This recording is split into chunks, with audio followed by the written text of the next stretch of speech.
Hello everyone!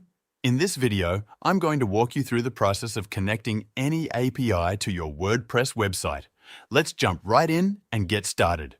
The first thing you need to do is install a plugin. The plugin we're using is free, so no worries about costs. To begin, head over to your WordPress dashboard. On the left sidebar, you'll see a section labeled Plugins. Click on it and then select the option Add New.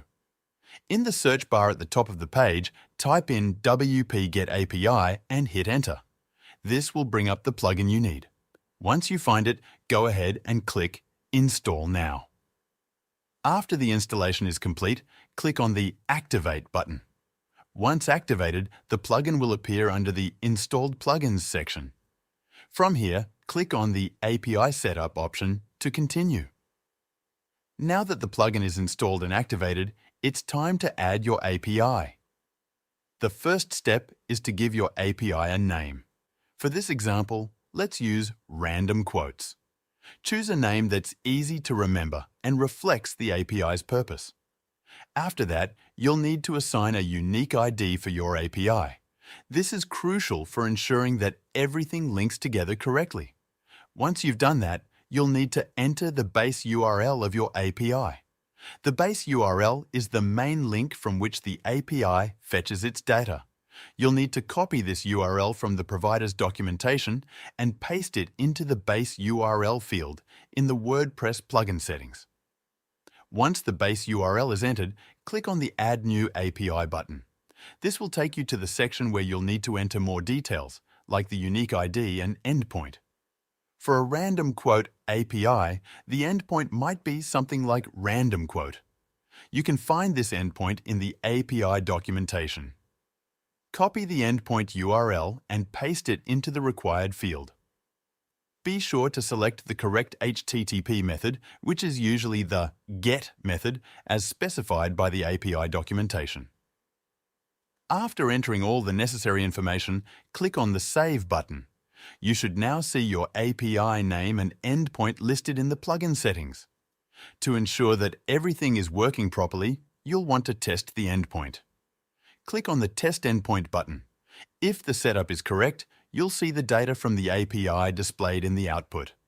This data might appear as a JS on-string format, which is perfectly fine at this stage. Now it's time to start using the API on your WordPress site. To do this, you need to grab the shortcode generated by the plugin. Copy the shortcode to your clipboard. Next, navigate to the Pages section in your WordPress dashboard and create a new page. In the page editor, search for the shortcode block and paste the API shortcode into that block. Once you're done, click on the Publish button. After publishing, click on the View Page button to see how it looks on your website. If the data isn't displaying as expected, there might be an issue with the format. Go back to the plugin's API setup page and you can adjust the format. You might want to change it to either a PHP array or a JS on-string, depending on what works best for the specific API you're using. If you want to customize how the data is displayed on your site, you can make further tweaks to the shortcode output. This might involve editing the function or adding extra code to tailor the display to your needs. And that's it. While connecting an API to WordPress might seem a bit overwhelming at first, it's actually quite simple once everything is set up.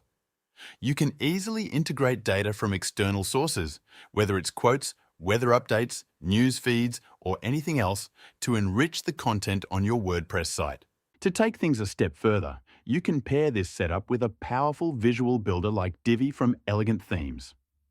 Divi allows you to design and customize your pages visually, making it easy to style and present API-driven content in a professional way without relying heavily on custom code. If you're interested in using Divi for your WordPress projects, you can find the link in the description below and check it out for yourself.